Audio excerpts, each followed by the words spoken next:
नमस्कार दोस्तों, मैं डॉक्टर शिल्पी साहित्य संपदा के इस मंच पे आपका स्वागत करती हूँ। हम रामचंद्र शुक्ल जी के इतिहास ग्रंथ का अध्ययन कर रहे थे। इसी क्रम में अब आज आगे बढ़ते हैं। ये नामदेव जी के कथन तक हमने पढ़ लिया था। हिंदू पूजे देहरा, मुसलमान मस्जिद, नामा सोई जेबिया, जह देहराना मसीद। आगे पढ़ते हैं हम। स्वामी रामानंद का योगदान। निर्गुण भक्ति धारा की ज्ञानाश्रय शाखा पर एक पूरा प्रकरण लिखकर शुक्ल जी ने स्वामी रामानंद के अत्यंत विशद योगदान का भी अत्यधिक सराहना की थी। रामानंद ने जात पात, ऊंच नीच, वर्णभेद की श्रेणियां लांघ कर अपनी जो शिष्य मंडली तैयार की थी, उसने धार्मिक सद्भाव के प्रचार में विशुद्ध भक्ति का रंग घोलकर जो लोकवाणी निनादित की, वह तत्कालीन जन सामान्य के दुख दर्दों को भुलाया और उनके घावों को भरने में किसी गुणकारक औषधि और मलहम लगाने का कारक बनी। वस्तुतः तत्कालीन विषमताओं और शूद्र मनोवृत्तियों को पाटने में निर्गुण संत कवियों की काव्य साधना किसी लोकवेद, औदात्य की गरिमा और सर्वसुलभ उपलब्धियों के उपादान की अधिकारिणी मानी जा सकती है, जिसके प्रभाव का गुणगान करने में आचार्य शुक्ल ने अपनी निजी मान्यताओं के अनुरूप उनका विश्लेषण करने में कोई विशेष संकोच नहीं किया है। निर्गुण भक्ति और सूफी साधना। आचार्य शुक्ल जी ने निर्गुणोपासक भक्ति की दूसरी शाखा के अंतर्गत उन सूफी संतों की विवेचना की है जिन्होंने प्रेम गाथाओं के रूप में प्रेम तत्व की उस अलौकिक प्रीति का वर्णन किया है जो आत्मा का परमात्मा से मिलन सुख का संयोग प्रस्तुत करती है। उन्होंने लौकिक प्रेम के माध्यम से ईश्वरोन्मुख अलौकिक प्रेम की कथापरक दर्शन जिन साध्यावसान रूपकों को द्वारा चित्रित किया है, वह निश्चय ही उनकी पुनरुक्ति का प्रतिफल है। उनकी विशेषताओं का विशेष अभिज्ञान तो शुक्ल जी के इतिहास के प्रकरण के अध्ययन और अनुशीलन द्वारा ही किया जा सकता है, किंतु भूमिका के इस कलेवर में तो हमें तो सिर्फ सूफी कवियों की कृतियों का सामान्य संकेत मात्र करना ही अभीष्ट है। सूफी कवियों ने अपने एकेश्वरवादी सिद्धांतों का भारतीय दर्शन की अद्वैतवादी धारणा से समन्वित कर उसे सभी वर्गों में प्रचारित और प्रसारित करने के लिए जो प्रेम कथाएं चुनी थीं, वे परंपरागत जनश्रुतियों के आधार पर जनमानस के साथ घुली मिली थीं। उनकी ऐतिहासिकता के प्रति जो रूढ़िग्रस्त धारणाएं बनी हुई थीं, उनमें मानवीय संवेदनाओं की संकल्पनाओं का पुट देकर सूफी कवियों ने जनमानस को मोहने वाली काव्य शैली में जिस रमणीयता का रसोद्रेक कराया, वह ग्रामीण अवधी भाषा में रचित दोहा चौपाई पद्धति में निखर उठा। यहाँ की पंक्ति को अंडरलाइन कर लीजिए आप लोग। उनमें मानवीय संवेदनाओं की कल्पनाओं का पुट देकर सूफी कवियों ने जनमानस को मोहने वाली काव्य शैली में जिस रमणीयता का रसोद्रेक कराया, वह ग्रामीण अवधी भाषा में रचित दोहा चौपाई पद्धति में निखर उठी। उपयुक्त पंक्ति किसकी है, ऐसा पूछा जा सकता है। यद्यपि सूफी प्रबंध काव्यों की रचना विधान मसनवी पद्धति पे हुआ था, वे अरबी फारसी की वर्णमाला में ही लिपिबद्ध की गई थी, किंतु उसकी अभिव्यक्ति में परंपरागत भारतीय संस्कृति इस्लामी धारणाओं का जो सम्मिश्रण किया गया था, वह सांप्रदायिकता के दलदल में न फंसकर मानव मात्र के लिए सुग्राह्य सा बन सका। शुक्ल जी ने जायसी ग्रंथावली का संपादन करते समय भी उसकी विस्तृत भूमिका में सूफी संप्रदाय के जिन सिद्धांतों का तात्विक विवेचन किया है, वह सूफियों की रचनाओं का रहस्योद्घाटन करने में पर्याप्त मात्रा में सक्षम है। अपने इस इतिहास में शुक्ल जी ने उसकी झलकियां देकर जो पृष्ठभूमि प्रस्तुत की है, वह ग्रंथ की मर्यादा और सीमा के अनुरूप है। सूफी कवियों की रचनाओं का विश्लेषण करते समय शुक्ल जी ने कुतुबन की मृगावती, मंझन की मधुमालती, मलिक मोहम्मद जायसी का पद्मावत, उस्मान की चित्रावली, शेख नबी का ज्ञानदीप आख्यान, काशिम शाह रचित हंस जवाहर कथा, नूर मोहम्मद की इंद्रावती, अनुराग बांसुरी आदि काव्य रचनाओं का विवरण देकर के प्रेम मार्गी सूफी शाखा की कथाओं का जो साहित्यिक और निर्गुण भक्ति पर मूल्यांकन किया है, वह परवर्ती अनुसंधानकर्ताओं के लिए भी प्रेरणास्पद रहा है। मुसलमानों के शासनकाल में सूफी संतों और फकीरों ने हिंदी भाषा की एक विशिष्ट बोली अर्थात ग्रामीण अवधि में अपनी रचनाएं प्रस्तुत कर एक प्रकार से इस सत्य की भी उद्घोषणा कर दी थी कि हिंदी भाषा केवल हिंदुओं की ही संकीर्ण जुबान न होकर राष्ट्र की राजभाषा का दर्जा पाने की पूरी हकदार मानी जानी चाहिए। सगुण धारा की राम भक्ति शाखा। सगुण धारा की राम भक्ति शाखा के प्रकरण के प्रारंभ में आचार्य शुक्ल द्वारा लिखित वह सिद्धांत वाक्य अत्यंत महत्वपूर्ण और विचारणीय है, जिसमें उन्होंने इस बात का उल्लेख किया है कि जगत प्रसिद्ध स्वामी शंकराचार्य ने जिस अद्वैतवाद का निरूपण किया था वह भक्ति के सन्निवेश के उपयुक्त न था। इस पंक्ति को अंडरलाइन कर लीजिए, ये पंक्ति शुक्ल जी की है। वस्तुतः तत्कालीन परिस्थितियों को देखते हुए ब्रह्म की व्यवहारिक सत्ता का स्वीकरण आवश्यक था, जो भक्ति के सम्यक प्रसार के लिए सुदृढ़ आधार स्तंभ बनने में समर्थ हो सका था। शुक्ल जी ने आचार्य रामानुज संवत 1073 को उसका श्रेय देकर उनके विशिष्ट द्वैतवाद की प्रशंसा की है, जिसके अनुसार जगत के समस्त प्राणी ब्रह्म के ही अंश हैं और जो उसी से संपन्न होकर उसी में लीन हो जाते हैं। उनके मतानुसार सभी जीवों के उद्धार का एकमात्र साधन भक्ति मार्ग ही हो सकता है, जिसका अनुसरण करने से उसके अंशीभूत ईश्वर स्वरूप पर ब्रह्म का सामीप्य पाना सहज संभव है। रामानुज की शिष्य मंडली ने अपने आचार्य द्वारा प्रवर्तित और अनुमोदित भक्ति मार्ग का संपूर्ण देश में प्रचार और प्रसार करने का महान कार्य किया, जिसमें प्रथमतः विष्णु या नारायण की उपासना करना ही उस भक्ति मार्ग का मूल मंत्र बना। रामानंद की मान्यताएं। विक्रम की 14वीं शताब्दी के अंत में वैष्णव श्री संप्रदाय के प्रधान आचार्य राघवानंद जी हुए, जिनसे दीक्षित होकर के स्वामी रामानंद ने संपूर्ण भारत में पर्यटन कर वैष्णव भक्ति के प्रचार का बीड़ा उठाया। उन्होंने अपनी उपासना पद्धति में वैकुंठवासी विष्णु अथवा नारायण के स्थान पर मर्यादा पुरुषोत्तम अवतार श्री राम को अपना इष्ट देव कल्पित कर उनकी सगुण रूपिणी राम भक्ति के प्रसार हेतु अनेक प्रयास किए, जिसका मूल मंत्र राम नाम बना।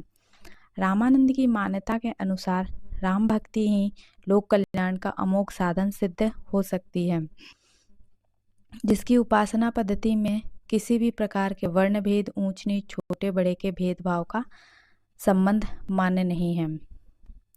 रामानुज संप्रदाय में तो केवल द्विजातियों को ही भक्ति की दीक्षा दी जाती थी। द्विजाति अर्थात यहाँ द्विजाति ब्राह्मण को कहा जाता है, किंतु रामानंद ने मानव मात्र के लिए भक्ति मार्ग के द्वार खोलकर एक ऐसा देशव्यापी भक्ति आंदोलन को संगठित किया, जो वैरागी संगठन के नाम से आज भी अयोध्या और चित्रकूट आदि स्थानों पर आवासित होकर उनके सिद्धांतों को प्रचार करने में तत्पर है। रामानंद ने मानव मात्र के लिए भक्ति मार्ग के द्वार खोलकर ऐसा देशव्यापी भक्ति आंदोलन को संगठित किया, जो वैरागी संगठन के नाम से आज भी अयोध्या या चित्रकूट आदि स्थानों पर आवासित है। ये प्रयुक्त पंक्ति शुक्ल जी का है रामानंद के संदर्भ में। रामानंद के ग्रंथ और उनके अनुयायी भक्त। रामानंद द्वारा संस्कृत भाषा में रचित उनके दो ग्रंथ वैष्णव मताब्ज भास्कर और श्री रामार्चन पद्धति। यहाँ प्रश्न बनता है कि रामानंद जी का ग्रंथ है वैष्णव मताब्ज भास्कर और रामार्चन पद्धति किस भाषा में है, तो संस्कृत भाषा में है, उपलब्ध हुए हैं, जिसमें उनकी उपासना पद्धति के विधि विधान वर्णित है। इसमें क्या वर्णित है, तो रामानंद संप्रदाय में जिस प्रकार से उपासना की जाती थी राम की, भगवान विष्णु की, उसके बारे में इसमें लिखा गया है। एक संप्रदाय के घेरे में बंधे हुए होने के बावजूद भी वे भक्ति विषयक विचारों में अत्यंत उदार मनात हैं। उनकी शिष्य मंडली में 12 शिष्य प्रमुख माने गए हैं, जिनमें कबीरदास, रैदास, सेन, भगत, धन्ना, पीपा, अनंतानंद, सुखानंद, सुरसुरानंद, नरहरयानंद, भवानंद, पद्मावती और सुरसुरी। यहाँ एक उल्लेखनीय बात यह है कि कबीर और रैदास आदि संतों ने रामानंद से राम भक्ति की दीक्षा अवश्य ली थी, किंतु वे कालांतर में सगुण भक्ति के मार्ग से हटकर निर्गुण पंथ की ओर उन्मुख हो गए, जिसका परिणाम यह हुआ कि वे राम केवल अवतारी पुरुष मात्र न रहकर निर्गुण ब्रह्म के पर्यायवाची शब्द बन गए। रामानंद के राम दशरथ पुत्र थे और यहाँ कबीर के जो राम हैं वो ब्रह्म के पर्यायवाची हैं। शुक्ल जी ने स्वामी रामानंद के व्यक्तित्व और वर्चस्व का देशव्यापी प्रभाव निर्दिष्ट करते हुए रामावत संप्रदाय की ऐसी अनेक विशेषताएं बताई जिनके कारण उनका भक्ति वैभव प्रकट होता है। तुलसीदास का कृतित्व। राम भक्ति शाखा मुख्यतः शगुन भक्ति के प्रतिपादक रही है। उसका चरमोत्कर्षक गोस्वामी तुलसीदास की रचनाओं में रूपायित हुआ है। ऐसा प्रतीत होता है कि तुलसीदास के व्यक्तित्व और कृतित्व में राम भक्ति का संपूर्ण महासागर समा गया था, जिसकी रत्न राशि का प्रभा मंडल शाश्वत रूप से सभी युगों को दैदीप्यमान करता रहेगा। ये पंक्ति इम्पोर्टेंट है, इसे अंडरलाइन कर लीजिए या हाईलाइट कर लीजिए आप लोग।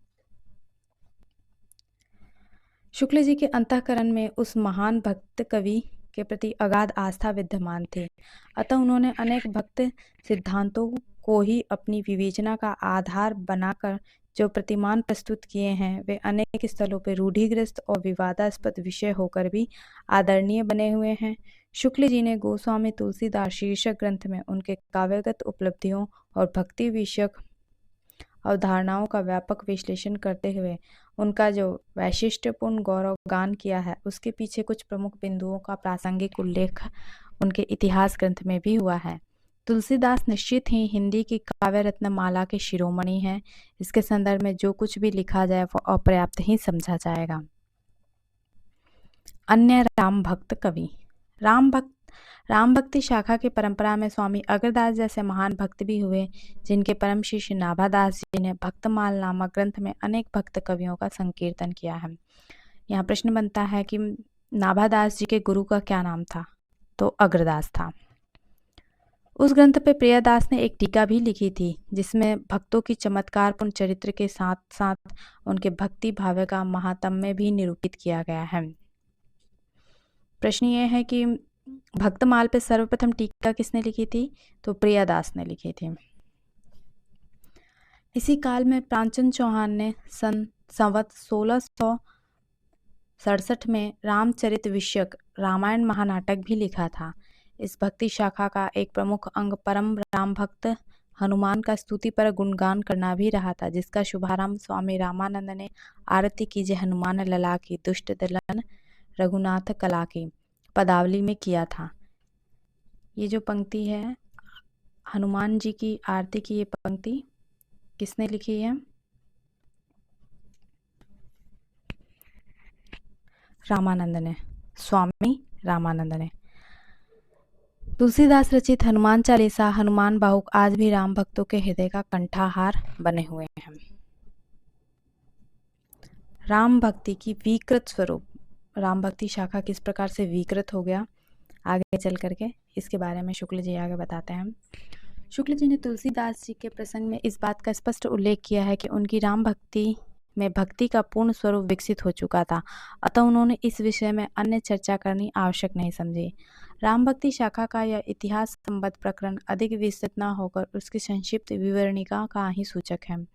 इस प्रकरण के अंत में शुक्ल जी ने अत्यंत खेदपूर्ण शब्दों में राम भक्ति के उस संप्रदाय की भर्त्सना भी की है जो एक विशेष दल के रूप में राम भक्ति को भी श्रृंगारी भावनाओं में लपेटकर विकृत करने में जुट गया है।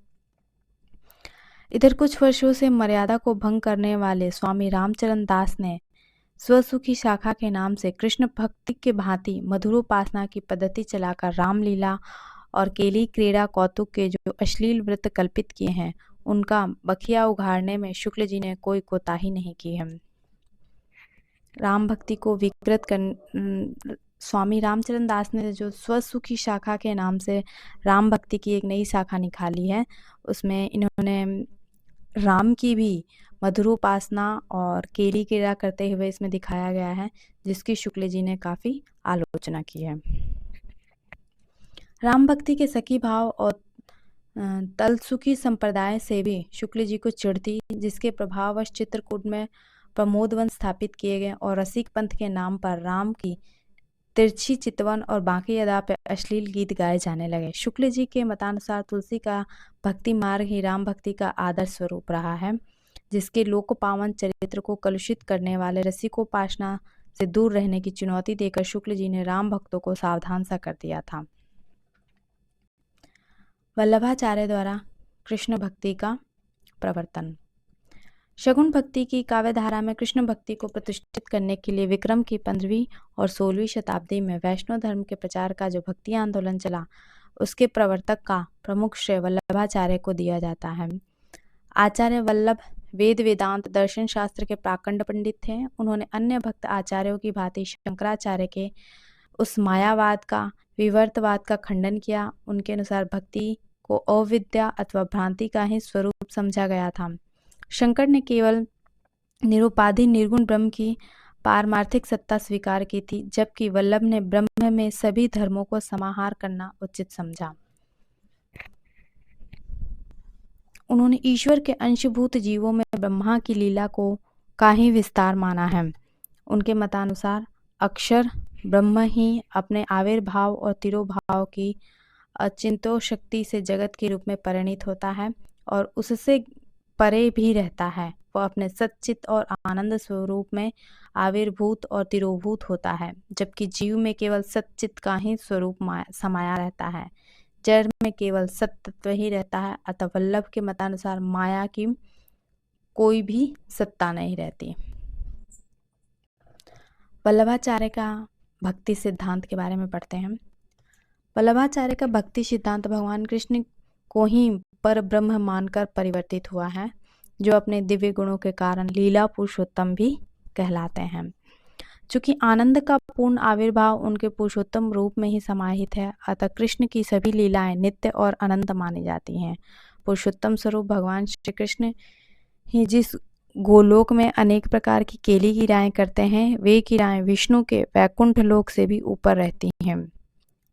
वल्लभाचार्य ने अपने भक्ति सिद्धांत में गोलोक को वैकुंठ का ही एक खंड मानकर उसमें यमुना, वृंदावन और निकुंज की भी परिकल्पना की थी, जिसमें भगवान की नित्य लीला की सृष्टि में प्रवेश करते ही जीव को परम गति की प्राप्ति हो जाती है। पुष्टि मार्ग का प्रवर्तन, जो कि वल्लभाचार्य ने किया था, उसके बारे में है। कृष्ण भक्ति का प्रचार और प्रसार करने के लिए आचार्य वल्लभ ने जिस मार्ग का प्रवर्तन किया, वह पुष्टि मार्ग के नाम से अभिहित किया जाता है। उसमें प्रेम साधना को सर्वाधिक महत्व दिया गया। यहाँ बहुत अच्छा प्रश्न है कि पुष्टि मार्ग में सर्वाधिक महत्व किसे दिया गया है, तो प्रेम साधना को दिया गया है।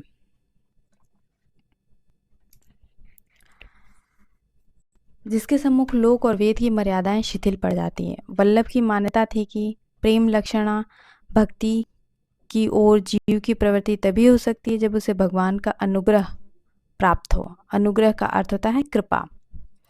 उन्होंने भगवान के अनुग्रह को ही पोषण अथवा पुष्टि कहा है। उन जीवों को उन्होंने पुष्टि जीव, मर्यादा जीव, प्रवाह जीव की संज्ञाएं देकर के उनका दार्शनिक पक्ष की विवेचना की है, जो उनके अणुभाष्य में प्रतिपादित हुआ है। वल्लभाचार्य द्वारा रचित पुस्तक है अणुभाष्य। इस अणुभाष्य में उन्होंने भक्ति की 3 श्रेणियां प्रतिपादित की है: पुष्टि जीव, मर्यादा जीव और प्रवाह जीव। उनका अणुभाष्य उत्तर मीमांसा या ब्रह्मसूत्र का ही एक मौलिक स्वरूप कहा जा सकता है। तो यहाँ पे 2 नाम हैं अणुभाष्य के, उत्तर मीमांसा, ब्रह्मसूत्र या अणुभाष्य।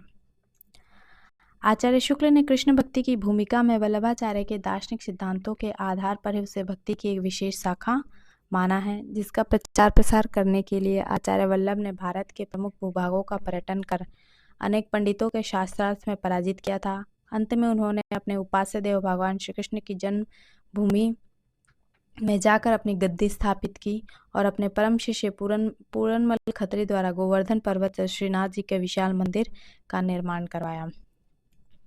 ये प्रश्न अक्सर आता है। पूरनमल खत्री गोवर्धन पर्वत पर श्रीनाथ जी के विशाल मंदिर का निर्माण करवाया। किसने करवाया? तो पूरनमल खत्री ने। उनके वल्लभ संप्रदाय की उपासना पद्धति मुख्यतः सेवा भावना पर ही निर्भर रही, जिसमें कृष्ण लीला के अनेक भव्य आयोजन विशेष समारोहों के रूप में किए जाने लगे हैं। शुक्ल जी ने अत्यंत व्यंजनापूर्ण शब्दों में वल्लभ संप्रदाय की लीलाओं पर कटाक्ष करते हुए अपने इतिहास ग्रंथ में एक वाक्य यह भी जोड़ दिया है कि भोग राग तथा विलास की प्रभूत सामग्री के प्रदर्शन की प्रधानता रहने के कारण उस आकर्षण का प्रभाव सेवक सेविकाओं पर कहाँ तक अच्छा पड़ सकता था। ये इम्पोर्टेंट है लाइन, इसको आप लोग याद रखिएगा। शुक्ल जी ने कहा है वल्लभ संप्रदाय जो उन्होंने अपनी गद्दी स्थापित की थी उसके संदर्भ में। यह विचारणीय विषय है। सब कुछ होते हुए भी आचार्य शुक्ल ने कृष्ण भक्ति के संबंध में अपना अभिमत इन शब्दों में प्रकट किया है। जनता पर चाहे जो भी प्रभाव पड़ा हो, उक्त गद्दी की भक्ति शिष्यों ने सुंदर सुंदर पदों द्वारा जो मनोहर प्रेम संगीत की धारा बहाई, उसने मुरझाते हुए हिंदू जीवन को सरस और प्रफुल्लित कर दिया। इस संगीत धारा में दूसरे संप्रदायों के कृष्ण भक्ति ने भी पूरा योग दिया। मोस्ट इम्पॉर्टेंट है ये।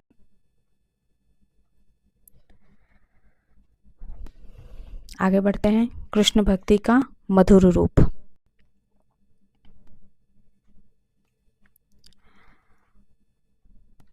कृष्ण भक्ति में कृष्ण का मधुर रूप ही प्रकाश में आया। भगवान का लोक रक्षक और मर्यादा पूर्ण धर्म संस्थापक रूप सामने नहीं आ सका। इस संदर्भ में श्रीमद् भागवत में वर्णित श्री कृष्ण की बाल लीलाएं और गोपियों का माधुर्य भाव अधिक निखरा, जिसके प्रभाववश दक्षिण के मंदिरों में देवदासी की प्रथा प्रचलित हुई। उन देवदासियों में देवदासी की प्रथा कैसे प्रचलित हुई? जो कृष्ण की बाल लीलाएं करते थे गोपियों के साथ में, तो उन गोपियों को देवदासी का स्थान दिया जाने लगा दक्षिण भारत में। उन देवदासियों में दक्षिण प्रदेश की आंदाल ने तिरुप्पावई में जिन भक्तिपरक पदों की रचना की, वे उसके माधुर्य भाव की अभिव्यंजक बनी। सूफियों के प्रभाव से उसने अभ्यंतर मिलन, मूर्छा और उन्माद आदि का ही अधिकांशतः राग आलापे, जिसकी पद्धति पर मीराबाई और चैतन्य महाप्रभु भी चलते रहे। अर्थात मीराबाई और चैतन्य महाप्रभु आंडाल के द्वारा बताए गए पद का अनुसरण करते रहे। कृष्ण भक्ति के संप्रदाय और अष्टछाप की स्थापना। भगवान कृष्ण की बाल चेष्टाओं और वात्सल्य लीलाओं और ब्रजभूमि की क्रीड़ाओं को लेकर के कृष्ण भक्तों ने जो पदावली रची, उसमें अष्टछाप प्रधान कवि सूरदास ने वल्लभाचार्य का शिष्यत्व ग्रहण कर सूरसागर और साहित्य लहरी जैसे ग्रंथ लिखे, जिसमें कृष्ण भक्ति का श्रृंगार परक माधुर्य भाव ही मुख्यतः चित्रित किया गया है। सूरसागर साहित्य लहरी में श्रृंगार परक माधुर्य भाव चित्रित है। आचार्य वल्लभ ने श्रीनाथ जी के मंदिर में सेवा कीर्तन का दायित्व सौंप रखा था, अतः वे आजीवन उसी कार्य में तल्लीन रहे। सूरदास ने प्रभु जी का अनुग्रह प्राप्त कर ऐसे सहस्त्रों पदों की रचना की, जिसमें कृष्ण भक्ति की अपार पारावार लहरा रही है। संवत 1527 में आचार्य वल्लभ का गोलोकवास होने के पश्चात उनके पुत्र गोसाई विठल नाथ ने श्रीनाथ जी के मंदिर का अधूरा निर्माण कार्य पूरा कराया। अच्छा प्रश्न है। संवत 1527 में वल्लभाचार्य का निधन हुआ और श्रीनाथ जी के मंदिर का कार्य किसने पूर्ण कराया? तो गोसाई विठल नाथ ने।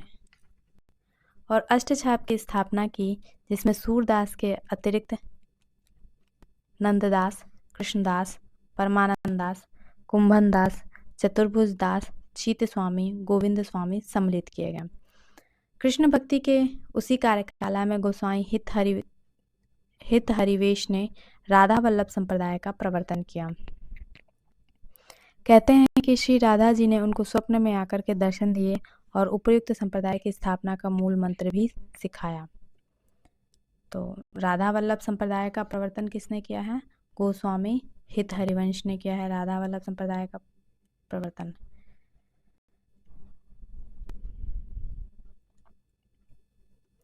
उन्होंने ब्रज भाषा में हित 84 के नाम से जो पद लिखे हैं, वे भी उनकी भक्ति भावना के निदेशक हैं। कृष्ण भक्तों में गदाधर भट्ट का नाम भी उल्लेखनीय है। वे चैतन्य महाप्रभु को भागवत सुनाया करते थे। बहुत अच्छा प्रश्न है। चैतन्य महाप्रभु को भागवत कौन पढ़ के सुनाया करते थे? तो गदाधर भट्ट। चैतन्य महाप्रभु के विद्वान शिष्यों में जीव गोस्वामी ने गौड़ीय संप्रदाय के सैद्धांतिक ग्रंथ संस्कृत भाषा में लिखे हैं, जो कि रूप गोस्वामी ने हरि भक्ति रसामृत सिंधु और उज्ज्वल नीलमणि जैसे ग्रंथों की रचना की। तो ये हरि भक्ति रसामृत सिंधु और उज्ज्वल नीलमणि किसकी रचना है? तो रूप गोस्वामी जी की है। इसी युग में मरु मंदाकिनी मीराबाई ने अपने भक्ति पदों द्वारा कृष्ण के माधुर्य भाव को चरम सीमा तक पहुंचा दिया। मीराबाई की मृत्यु संवत 1603 में हुई थी। कहते हैं कि वे अंतिम काल में द्वारकाधीश श्री कृष्ण की मूर्ति में ही समा गई थीं। कृष्ण भक्ति की परंपरा में स्वामी हरिदास ने वृंदावन में रहते हुए निम्बार्क संप्रदाय के अंतर्गत टट्टी संप्रदाय की स्थापना की थी। तो यहाँ प्रश्न है कि स्वामी हरिदास ने कौन से संप्रदाय की स्थापना की थी? टट्टी संप्रदाय की। और ये संप्रदाय निम्बार्क संप्रदाय के अंतर्गत आता है। ये इम्पोर्टेंट प्रश्न है। वे अपने युग के सिद्ध पुरुष, संगीत शास्त्री और महान भक्त माने जाते हैं। स्वामी हरिदास एक संगीत शास्त्री भी थे। उनके संगीत का रसास्वादन करने के लिए मुगल बादशाह अकबर अपने साथ तानसेन को लेकर उनकी सेवा में साधु वेश धारण कर पहुंचा था। अकबर ने उन्हें बहुमूल्य भेंट पूजा अर्पित करनी चाहिए, किंतु अपने विरत भाव के कारण उन्होंने उसे स्वीकार नहीं किया। कुछ समय तक वे निधुवन में जाकर भी बसे। उनके द्वारा रचित पदों का संग्रह हित हरिवंश की वाणी में बना हुआ है। बहुत अच्छे प्रश्न हैं। अकबर और तानसेन किसके पदों को सुनने के लिए आए थे? तो स्वामी हरिदास जी के। और हरिदास जी ने जो पद गाए थे वो किस में संग्रहित हैं? तो हित हरिवंश की वाणी में।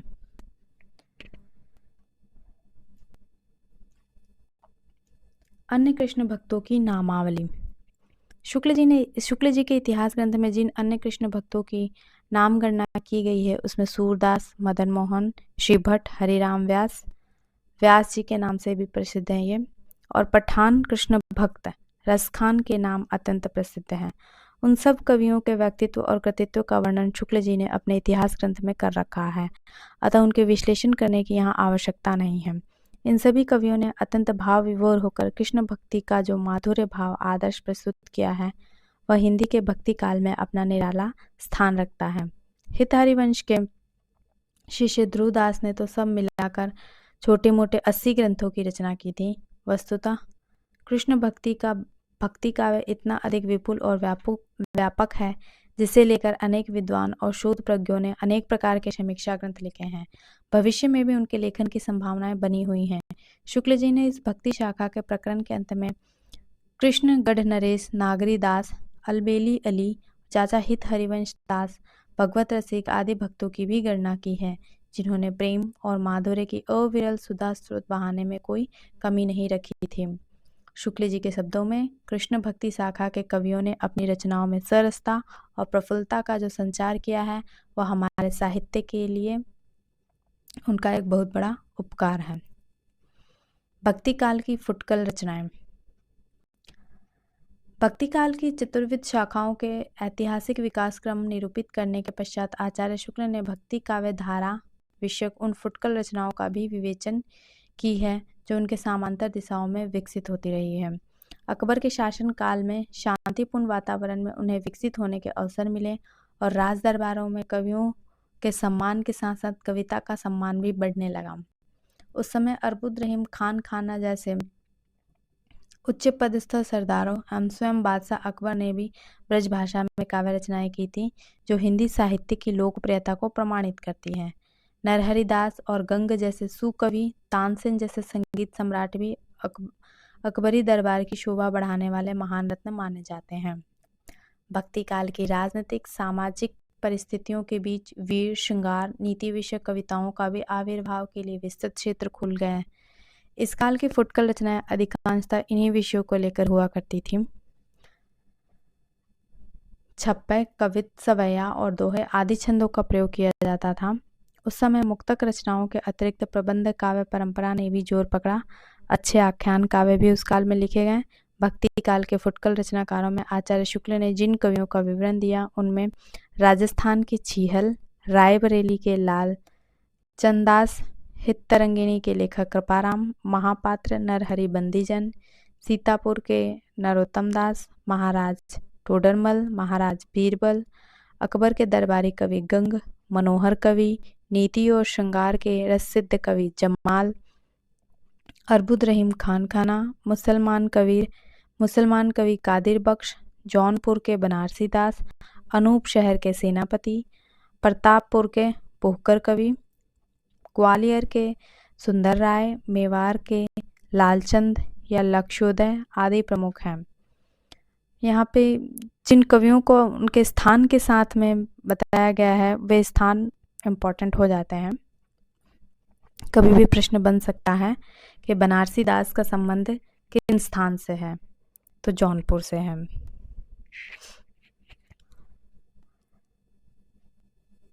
यहाँ एक उल्लेखनीय बात यह है कि आचार्य कवि केशवदास को जिन कारणों से रीतिकाल का प्रवर्तक आचार्य माना जाता है उन्हें भक्ति काल के फुटकल रचनाओं की श्रेणी में रखकर आचार्य शुक्ल ने उनके रामचंद्रिका महाकाव्य को भक्ति काल की फुटकल कीर्तिमान माना है। तो प्रश्न ये बनता है कि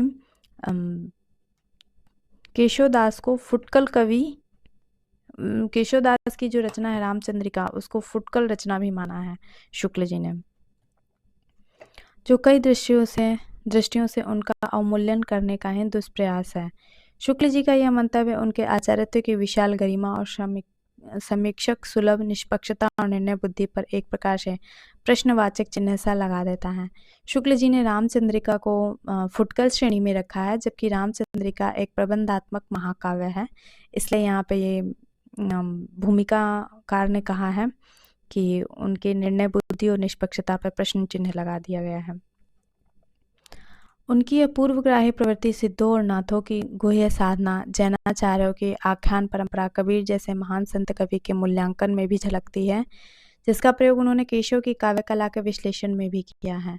इसे आचार्य शुक्ल के व्यक्तित्व के प्रखरता का प्रतीक मानकर भले ही अधिक महत्व न दिया जाए, किंतु उनके पुनराख्यान अर्थात पुनर्विवेचन के प्रासंगिकता को आज भी बनी हुई है।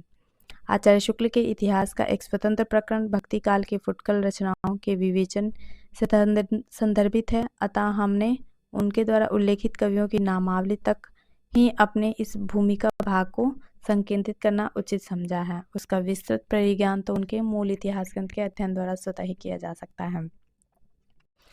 उत्तर मध्यकाल, रीतिकाल। शुक्ल जी ने हिंदी साहित्य के उत्तर मध्यकाल का समय सीमा संवत 1700 से 1900 तक निर्धारित की है। इन 200 वर्षों में जिस प्रकार लक्षण ग्रंथ लिखे गए उनमें से अधिकांशतः इस प्रकार की रीतिबद्ध प्रणाली में ही विरचित है, अतः शुक्ल जी ने इस काल को रीतिकाल के नाम से भी संबोधित किया है। शुक्ल जी ने उत्तर मध्यकाल को रीतिकाल क्यों कहा? क्योंकि ये रीतिबद्ध प्रणाली में विरचित है। कुछ इतिहासकारों ने इस काल को श्रृंगार काल अथवा कला काल के नाम से की भी संज्ञा दी है, क्योंकि इसमें नायिका भेद और श्रृंगार रस के विविध पक्षों से समायोजित काव्य रचनाओं का बाहुल्य रहा है। चूँकि इस काल की कृतियों में काव्य का कला पक्ष और अलंकार विधान अत्यंत मात्रा में उभर कर सामने आया है, अतः उसकी प्रबलता के कारण इसे कला काल भी कहा गया है। तो प्रश्न ये है कि कला काल क्यों कहा गया है? क्योंकि इसमें अलंकार विधान अत्यधिक मात्रा में है। श्रृंगार काल कहा गया है क्योंकि इसमें नायिका भेद और श्रृंगार रस के विविध पक्षों का विवेचन किया गया है। वस्तुतः इस काल के लिए प्रयुक्त सभी नाम रीतिकाल संज्ञा ही अधिक उचित और उपयुक्त प्रतीत होती है, क्योंकि रीति शब्द उन सभी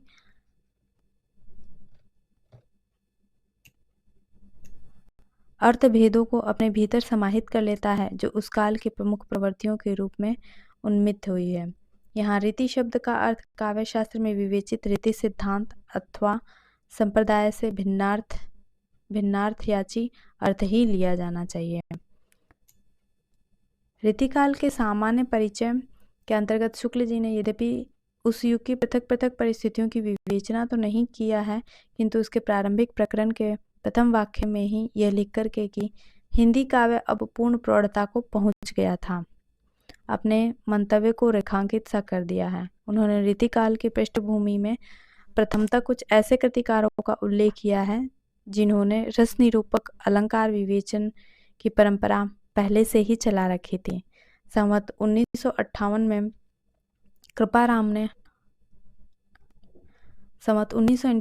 कृपाराम ने थोड़ा बहुत रस निरूपण किया तो चरखारी के मोहनलाल मिश्र ने श्रृंगार सागर नामक एक लक्षण ग्रंथ लिखा।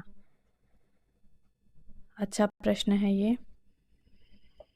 चरखारी के मोहनलाल मिश्र ने श्रृंगार सागर नामक एक लक्षण ग्रंथ लिखा। कृपाराम की रस तरंगिनी कब की है? 1598। ठीक उसी समय कर्नेश ने कर्णाभरण, श्रुतिभूषण, भूपभूषण नामक 3 अलंकार ग्रंथ लिख करके उस परंपरा को आगे बढ़ाया। शुक्ल जी ने इसी संदर्भ में आचार्य कवि केशव को नामोल्लेख करते हुए अपने स्पष्ट शब्दों में यह तथ्य स्वीकार किया है कि काव्य के सब अंगों का शास्त्रीय पद्धति पर निरूपण तथा काव्य रीति का सम्यक समावेश पहले आचार्य केशव ने ही किया था। अति महत्वपूर्ण पंक्ति। इसी के साथ आज का वीडियो यहीं ख़त्म करते हैं। आगे फिर हम कंटिन्यू करेंगे नेक्स्ट भाग में। थैंक यू, धन्यवाद।